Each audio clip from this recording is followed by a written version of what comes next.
Students, आज हम study करेंगे डे 3 और डे 3 में आज हम देखेंगे कि अब तक हमने डे 2 में जो कवर किया वो हमने देखा कि सब्जेक्ट का पार्ट क्या क्या होता है, लेकिन सब्जेक्ट पर भी डिस्कशन किया, सब्जेक्ट के पार्ट पर डिस्कशन किया। थोड़ा सा एक बार फिर से रिकैप करते हैं। हमने देखा कि जो सब्जेक्ट हमारा होता है कितना क्रूशियल होता है, और हमने उस पर भी डिस्कशन किया था कि कितना ज़रूरी है कि हम सब्जेक्ट फाइंड आउट करने की पोटेंशियल क्रिएट करें कि वेयर अ सब्जेक्ट इज़, कहाँ पर एक सब्जेक्ट एग्जिस्ट करता है, हम उसको जानने की कोशिश करें और उसे किसी भी तरीके से फाइंड आउट करें। और आपको पता होगा, मैंने आपको बताया था कि how to identify a subject. तो उस वीडियो में आपने ये भी देखा और आपने ये भी देखा कि एक सब्जेक्ट के कितने, मतलब जब सब्जेक्ट आता है तो कभी कभी सिंगल अकेले में होता है, कभी कभी उसके साथ एक वर्ड और लगा होता है जिसको आपने कहा था कि ये डिटर्मिनर या क्वालिफायर है। उसके बाद आपने देखा इसके साथ भी एक था, तो फिर आपने उसको एडजेक्टिव का फॉर्म दे दिया। फिर उसके बाद आपने देखा कि एडजेक्टिव फ्रेज भी आ गया। आज हम उन चीज़ों पर डिस्कशन करेंगे, उन चीज़ों को जानने की कोशिश करेंगे। जैसे कि अगर आप देखें कि एक सब्जेक्ट का जो पार्ट होता है, अब जैसे एक सब्जेक्ट जो है वो हमारा क्या क्या हो सकता है, कौन कौन से ऐसे वर्ड्स हैं ग्रामर में जो सब्जेक्ट के जैसा होने की पावर रखते हैं। अब फॉर एग्जांपल आपको मैं एक एग्जांपल आपको देता हूं जिससे आपको कंसेप्ट क्लियर हो जाएगा। अब जैसे अभी तक आपने पढ़ा कि अगर यहां पर लिखा है Ram is reading, Ram is reading, तो आपने देखा कि ये जो हिस्सा है, ये वाला हिस्सा राम, तो आपने इसको कहा कि ये नाउन है। क्या है ये? नाउन है। तो सब्जेक्ट के बारे में जो कंसेप्ट आपने क्लियर किया, वो पहला कंसेप्ट ये था कि हमारा सब्जेक्ट क्या हो सकता है? नाउन हो सकता है। एक तो आपने ये क्लियर कर लिया। दूसरा, अब अगर हम चाहें तो राम को रिप्लेस भी कर सकते हैं। तो आपको पता है कि राम को रिप्लेस अगर करेंगे तो चूंकि ये मस्कुलिन जेंडर में है तो आपका ही हो जाएगा ही इज रीडिंग, और ही को आपने जाना कि ये प्रोनाउन है। क्या है ये? प्रोनाउन है। तो ये भी आपने देखा। तो आपने ये भी देखा कि एक नाउन जो होता है वो हमारा जो सब्जेक्ट होता है वो ये नाउन भी हो सकता है, और साथ ही साथ हमारा सब्जेक्ट प्रोनाउन भी हो सकता है। और फिर क्या यही दो हमारे हो सकते हैं? नहीं, हमने यहाँ पे लिखा हुआ है आवर सब्जेक्ट कैन बी। हमारे सब्जेक्ट क्या क्या हो सकते हैं? अब क्या क्या हो सकते हैं मतलब जो नाउन के जैसे हो सकते हैं, इक्विवेलेंट टू नाउन और प्रोनाउन। तो उनमें एक आता है, तो एक तो चलो अभी आपने पढ़ लिया noun, and mostly you find and mostly also you find pronoun। तो हमारा सब्जेक्ट या तो नाउन हुआ या तो प्रोनाउन हुआ। क्या यही दो हो सकते हैं? नहीं। अब आते हैं, देखते हैं इस वर्ग पे। फ्रेज है, इन्फिनेटिव है, जेरंड है, क्लॉज है, एडजेक्टिव है। अब ये जितने भी मैंने यहाँ पे लिखे हुए ये हमारे सब्जेक्ट हो सकते हैं। And how this could be, I am just going to take example one by one. तो सबसे पहले एग्जाम्पल लेते हैं फ्रेज का ना लेकर के इन्फिनेटिव का लेते हैं। आपको फ्रेज का भी एग्जाम्पल देंगे बट आफ्टर सम टाइम। सबसे पहले इन्फिनेटिव का एग्जाम्पल लेते हैं, लेकिन आपको ये जानना जरूरी है कि इन्फिनेटिव पहले, उसके पहले आपको ये पता होना चाहिए कि इन्फिनेटिव होता क्या है, ये आपको मालूम होना चाहिए। क्योंकि अगर आपको पता चलेगा इन्फिनेटिव क्या होता है तो उसी हिसाब से आप बिहेव कर पाएंगे। देखिए, इन्फिनेटिव को अगर हम चेक करें, इन्फिनेटिव को जानने की कोशिश करें तो कुछ ऐसे देखेंगे कि अगर इन्फिनेटिव है, अब इन्फिनेटिव क्या होता है इस पर एक लेक्चर है, इस पर आप बहुत ज़्यादा कंफ्यूज मत होइएगा। फिलहाल इन्फिनेटिव का जो फॉर्मेशन होता है कुछ ऐसे होता है, टू प्लस वर्ब की फर्स्ट फॉर्म। अब आप सोच रहे हैं वर्ब की फर्स्ट फॉर्म क्या होती है? जब हम वर्ब लेक्चर लेंगे तो हम आपको उसको बताएंगे कि किस तरीके से वर्ब जो होती हैं उनके फॉर्म्स बदलते हैं। तो अगर TO2 और प्लस वर्ब की फर्स्ट फॉर्म लगाई जाए, वैसे जितनी भी वर्ब्स होती हैं उनका जो बेस फॉर्म होता है वो हमेशा इन्फिनेटिव से ही ऐड होता है, बट इन्फिनेटिव वहाँ पर हिडन होता है। जितने भी आप देखें, जैसे कोई आपसे हिंदी में पूछे गो, तो गो का मतलब क्या होता है? जाना। जहाँ भी न है तो यहाँ पर जाना, यानी टू गो, यानी ये हिडन है। क्या है? ये हिडन है। तो आपने देखा 2 + B1 से बना आपका इन्फिनेटिव। इन्फिनेटिव जो होता है, जो कि बनता है वर्ब से, ये वर्ब है और ये टू इन्फिनेटिव है, इन दोनों के फॉर्मेशन से बनता है। समझ गए? इन दोनों के फॉर्मेशन से बनता है। तो बनता तो वर्ब से है, लेकिन ये जो बिहेवियर इसका है, फंक्शन है, ये किसके जैसा हो जाता है? नाउन के जैसा। इसीलिए इसको कहते हैं वर्बल नाउन। वर्बल नाउन का मतलब होता है कि ये बनेगा वर्ब से और बिहेव करेगा नाउन के जैसा। अब अगर ये नाउन के जैसा बिहेव कर रहा है तो my students, you should understand. अब जैसे अगर लिखा है, ठीक है, apple is good for good. अगर आप देखें तो एप्पल क्या है? और apple is good for health. ठीक, apple is good for health. तो आप यहां पे क्या है? एप्पल क्या है? सब्जेक्ट है, यानी, और दूसरा देखें तो ये नाउन है। तो कोई ऐसी what is good for health, तो कैसे पूछेंगे? व्हाट, यानी what is good for health. Answer क्या मिलेगा? एप्पल। क्या मिलेगा? Apple.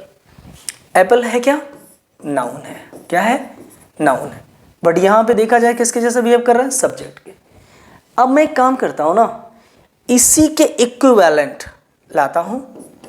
To walk, to walk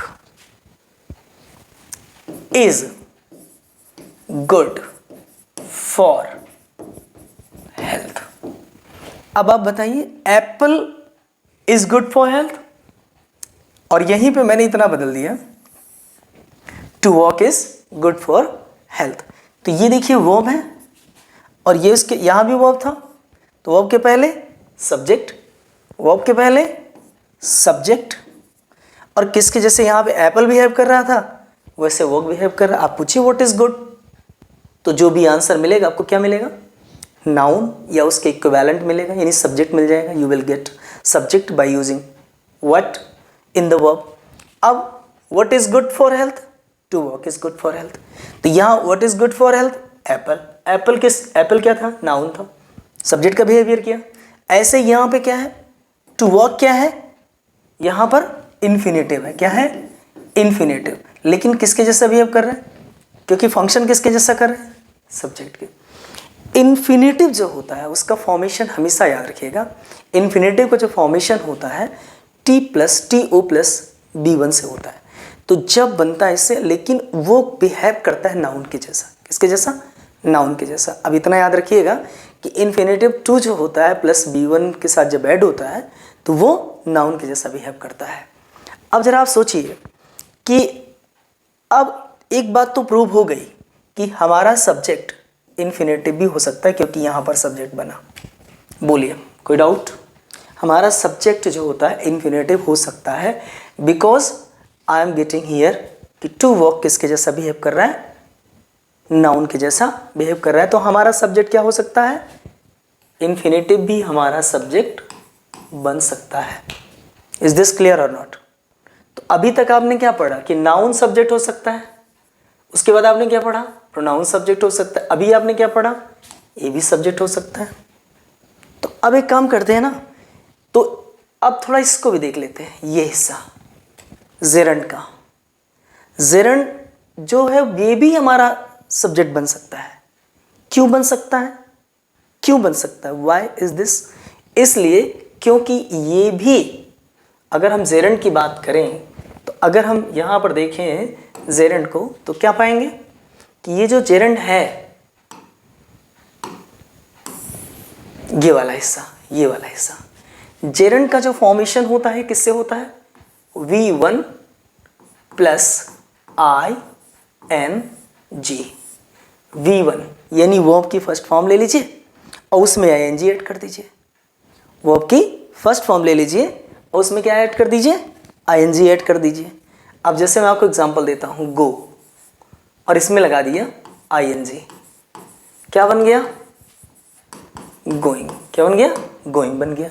तो यानी ये जो गोइंग बना ये क्या बन गया, ये बन गया आपका जेरंड। अब देखिए बना किससे, वर्ब से।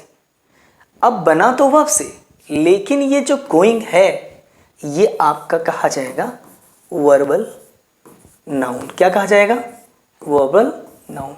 यानी वर्ब की फर्स्ट फॉर्म में आईएनजी लगाया।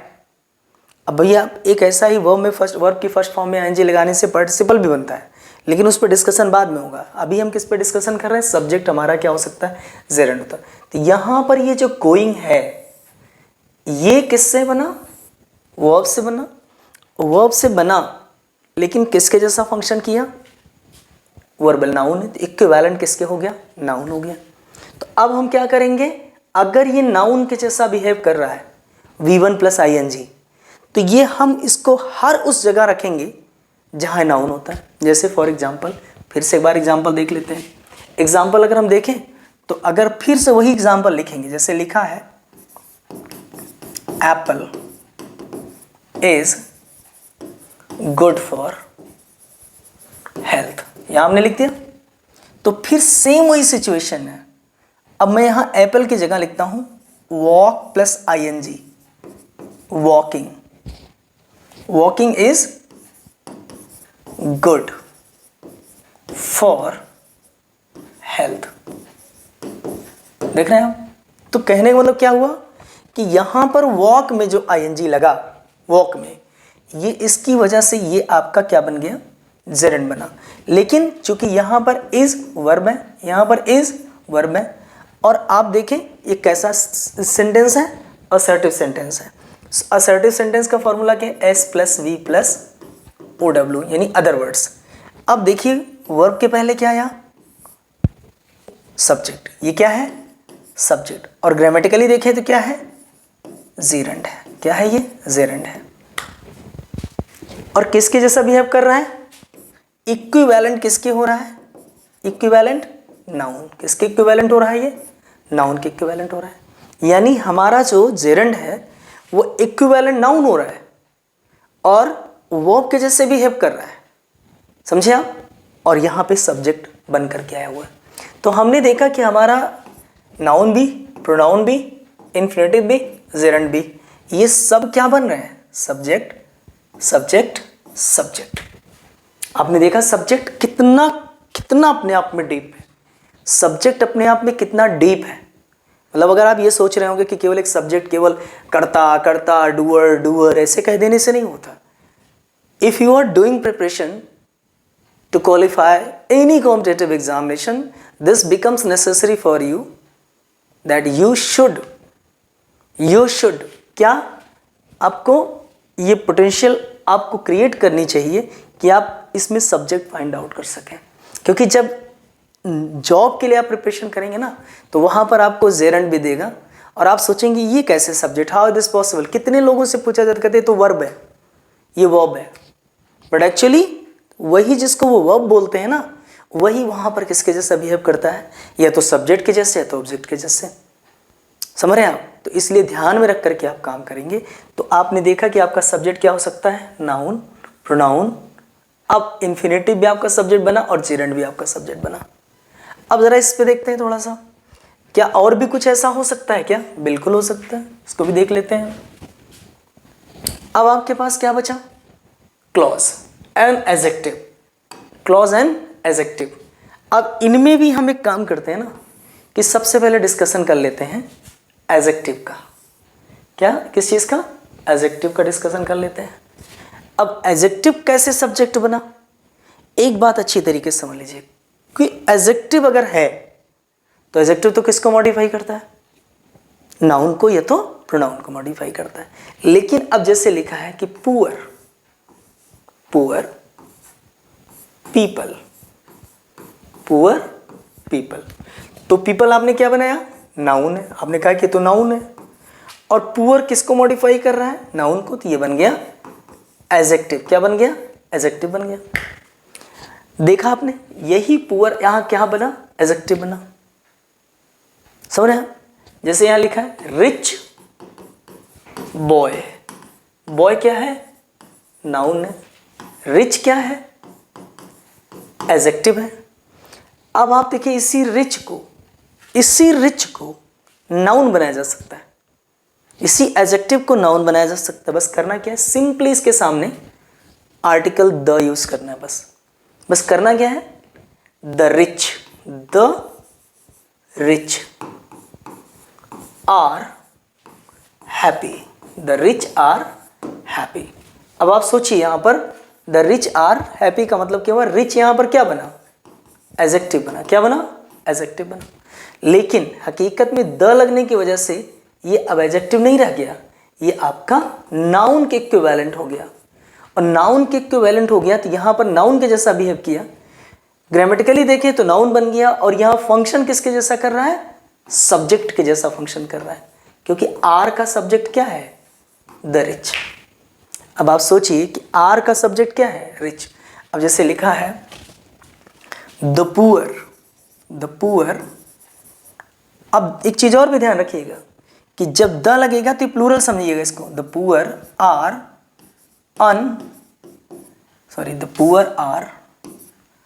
अनहैप्पी। देख रहे हैं आप? तो यहां पे जो द पुअर है, ये अगर अकेले अलोन आया होता तब तो ये एडजेक्टिव बनता, लेकिन द लगा है तो द प्लस ये बन के आपका बन जाएगा नाउन। क्या बन जाएगा, ये हो जाएगा आपका नाउन। तो यहां पर नाउन मतलब ग्रामेटिकली देखें तो नाउन के जैसा बिहेव किया, और अगर पूरे इसमें देखें इस सेंटेंस में तो ये क्या बन के आया, सब्जेक्ट बन गया। और किसका सब्जेक्ट बना, इस वर्ब का सब्जेक्ट बन गया। तो आपने देखा कि एक सब्जेक्ट क्या कौन सा टर्म है जो सब्जेक्ट के जैसा, तो आपने ये भी देख लिया, एडजेक्टिव भी। अब बचे आपके फ्रेज और एक बचा आपका क्लॉज। ये भी आपके सब्जेक्ट के जैसा बिहेव कर सकते हैं। इसका भी एग्जांपल देख लेते हैं। इसका भी एग्जांपल अगर आप देखें आप इसको, तो आप देखेंगे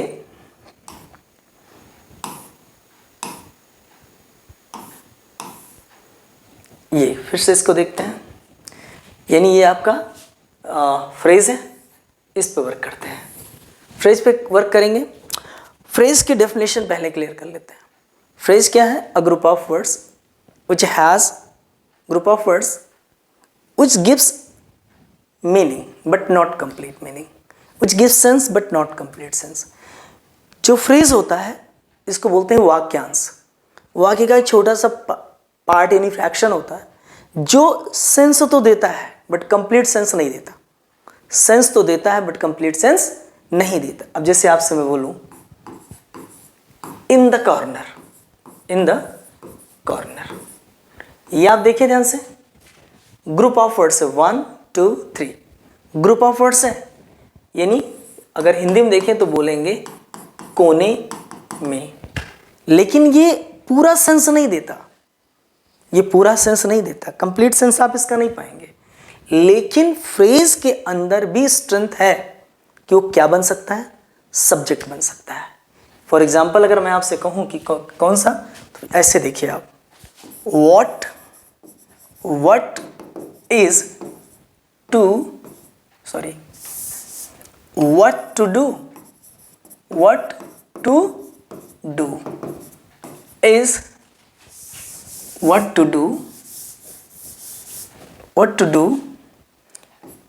is a problem, या what to do is not certain।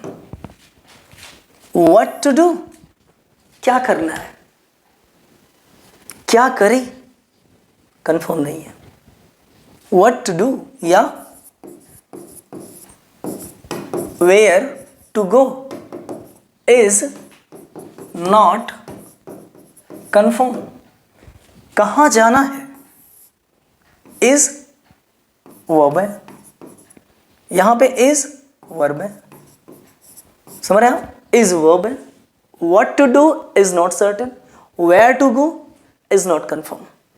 तो ये जो हिस्सा आ रहा है, कहाँ जाना है, क्या करना है, ये सब क्या है, फ्रेज है। क्या है ये सब, फ्रेज है। ग्रुप ऑफ वर्ड्स तो हैं, थोड़ा सा सेंस भी दे रहे हैं बट कंप्लीट सेंस नहीं दे रहे हैं, ये कंप्लीट सेंस नहीं दे रहे हैं।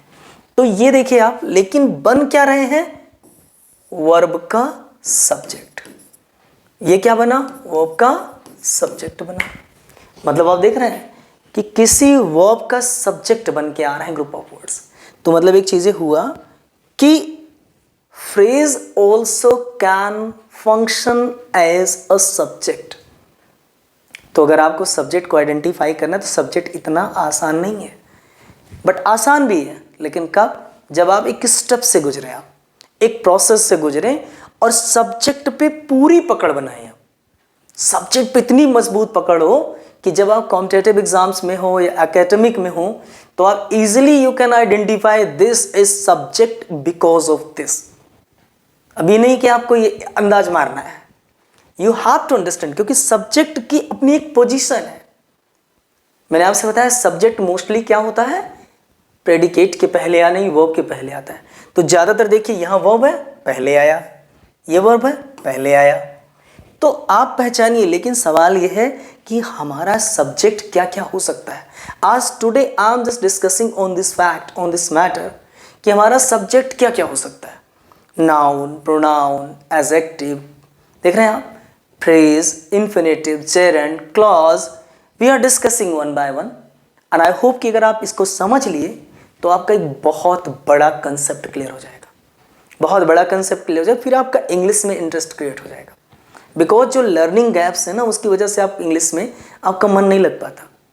बट जब ये गैप्स आप मतलब एक तरीके से फिल कर लेंगे, फिर आप देखेंगे आपको इंग्लिश समझ में आने लगी है। अब आपने देखा कि आपका ए बी सब्जेक्ट, ये सब्जेक्ट, ये सब्जेक्ट, ये सब्जेक्ट, ये सब्जेक्ट, और अभी आपने पढ़ा कि ए बी है। अब इस पर एक डिस्कशन करते हैं, क्योंकि अब फाइनली हम देखेंगे कि क्लॉज भी हमारा सब्जेक्ट बनता है, क्लॉज भी हमारा सब्जेक्ट बनता है। कैसे बनता है इसको भी देख लेते हैं, एग्जाम्पल कर देखते हैं। एग्जाम्पल इसको देखते हैं कैसे हमारा ये सब्जेक्ट बन जाता है। देखिए पहले before just to get it कि कैसे हमारा क्लॉज सब्जेक्ट बनता है, तो it's necessary to have definition of. आइए इसका डेफिनेशन देखते हैं।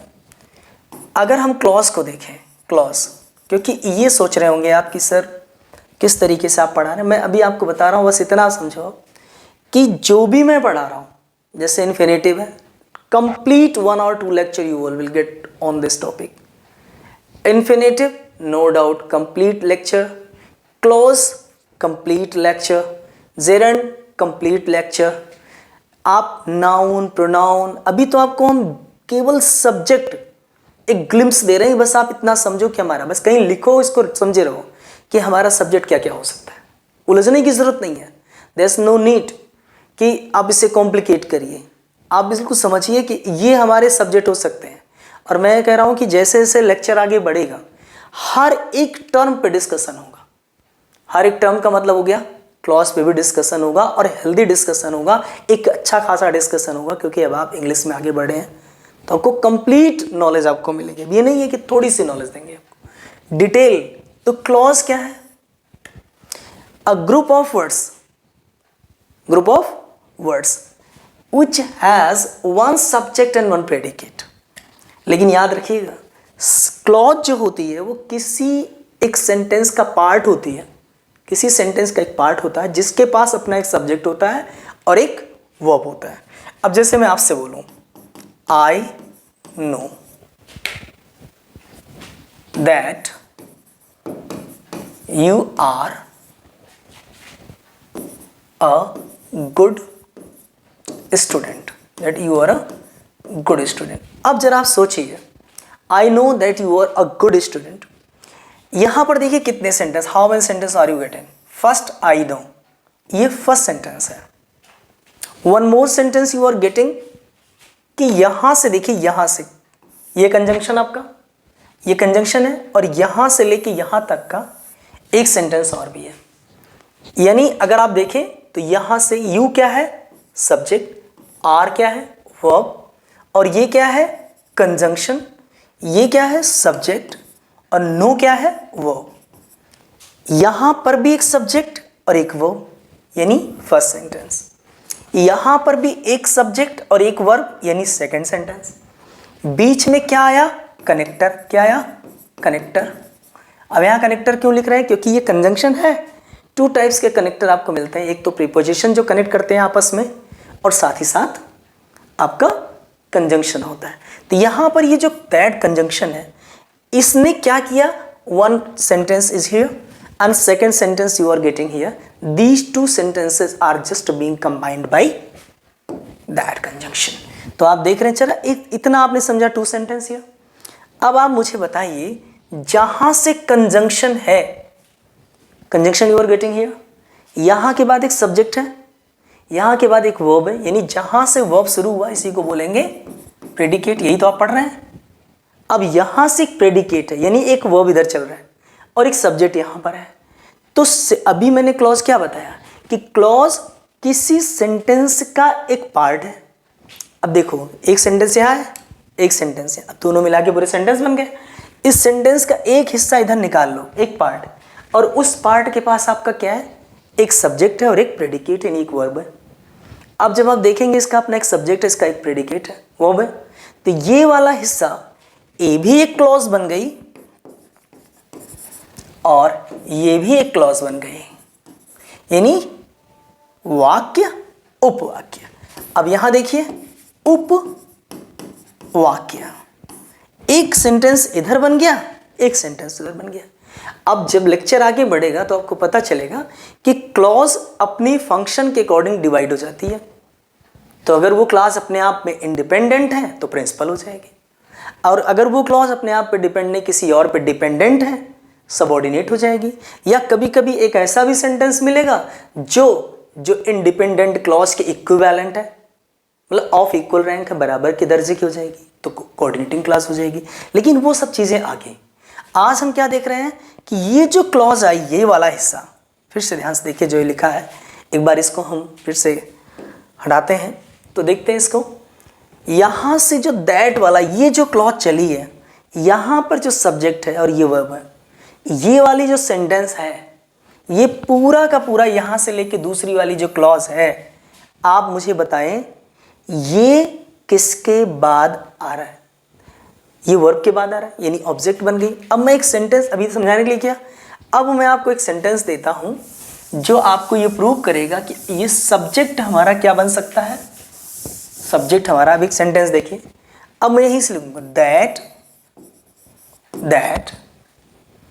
You are a good student, that you are a good student is known to all. अब आप जरा सोचिए, दैट से शुरू हुई क्लॉज, यहां यू है सब्जेक्ट, आर है वर्ब, यहां से सेंटेंस शुरू हुआ that you are a good student, यहां खत्म हो गया एक सेंटेंस, और यहां पे फिर एक वर्ब आ गया वर्ब। इस वर्ब के पहले क्या आया? पूरा एक सेंटेंस आया, ध्यान देखिएगा, इस वर्ब के पहले पूरा एक सेंटेंस आया, यहां से लेके यहां तक ये पूरा सेंटेंस आ रहा है, देख रहे हैं आप। तो जब इस वर्ब के पहले पूरा सेंटेंस आया, ये सेंटेंस पूरा का पूरा एक सेंटेंस आया, तो रूल आपने क्या पढ़ा है? S plus V plus other words, ये तो आपने पढ़ा है। यानी किसी वर्ब के पहले आने वाले हिस्से को क्या बोला जाता है? डेफिनेटली क्या बोलते हैं? सब्जेक्ट। इस इज नोन के पहले पूरा एक वाक्य आया, सेंटेंस आया। अब इस पूरे के पूरे सेंटेंस को हम क्या बोलेंगे? सब्जेक्ट। लेकिन किसका? इसका। इज नोन टू ऑल का सब्जेक्ट बन के पूरा एक सेंटेंस आ गया। Are you getting my points? सोचो आप, पूरा का पूरा सेंटेंस ही किसी वर्ब का सब्जेक्ट बन के आ रहा है। तो आपने देखा इस तरीके से कितना बढ़िया से इस बात को देखिए। नाउन भी सब्जेक्ट हो सकता है, प्रोनाउन भी हो सकता है, फ्रेज भी हो सकता है, जेरेंड भी हो सकता है, क्लॉज भी हो सकता है और एडजेक्टिव भी हो सकता है। ये चीज़ें एक सब्जेक्ट का फंक्शन करती हैं।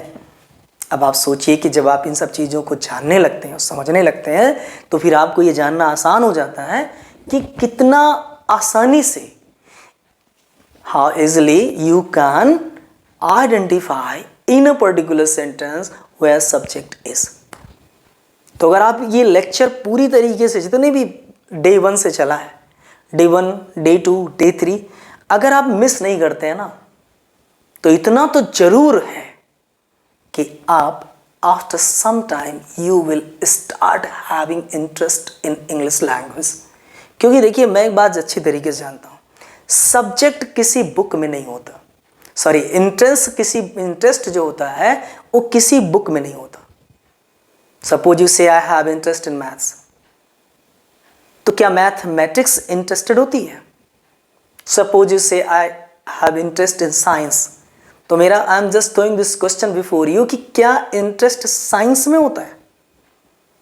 इंटरेस्ट न साइंस में है, न मैथ्स में है, न इंग्लिश में है। इंटरेस्ट एक ऐसा मैटर है कि इंटरेस्ट हमेशा यहाँ होता है, जिसको ही तुम पढ़ने लगोगे। इसीलिए देखते हो, जब उसका साथ काफ़ी दिनों तक नहीं छोड़ते हो तो वो तुम्हें समझ में आने लगता है। और जो भी चीज, what ever, the moment you start understanding something, just you should understand कि इंटरेस्ट ऑटोमेटिकली आपका जनरेट होने लगता है। तो इसलिए नहीं आता क्योंकि आपका गैप हो चुका है। तो English if you want to know, grammar if you want to know, तो माय डियर लर्नर्स कि आप इस बात को समझें, आपका इंटरेस्ट क्रिएट हो जाएगा। बस आप बेसिक से पहले लेक्चर को, दूसरे लेक्चर को और या तीसरा लेक्चर को ध्यान से देखो और बहुत अच्छे से समझ जाओगे। फिर जैसे जैसे क्लासेज आगे बढ़ेंगी, अभी तो ये काफ़ी मतलब बेसिक्स है, लेकिन जैसे जैसे लेक्चर्स बढ़ते जाएंगे वो थोड़ा टफ होंगे, लेकिन टफ उन्हीं लोगों के लिए होंगे जो बीच के लेक्चर्स जंप करके आएंगे। अगर आप शुरुआत से पढ़ेंगे तो मैं उनको एक लैडर की तरह स्टेप बाय स्टेप आगे बढ़ूंगा, फिर आपको सब समझने में आने लगेगा। तो आई होप कि आप इन सब बातों को समझेंगे। और ये वाला हिस्सा जब क्लियर हो जाएगा तो एक छोटी सी एक्सरसाइज करेंगे और फिर आपको उसमें दिखाएंगे कि how where subject is, how to find subject, एक छोटा सा कल के लेक्चर में। उसके बाद हम प्रेडिकेट के पार्ट पे डिस्कशन करेंगे।